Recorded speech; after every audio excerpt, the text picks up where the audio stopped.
আমি সালফার, আগুনের মতো জ্বলি, অগোছালো তাপ আর জ্বালার রাজা আমি।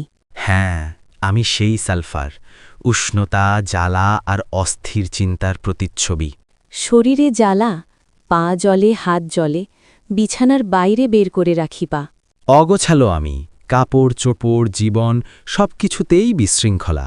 চিন্তায় ডুবে থাকি, নিজের জগতে হারিয়ে যাই, বাস্তবতা ভুলে যাই আমি। গোসল?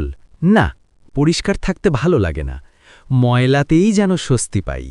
ত্বক জ্বলে, চুলকায়, গরমে বাড়ে কষ্ট, খুঁটতে খুঁটতে ক্ষত করি নিজেকে।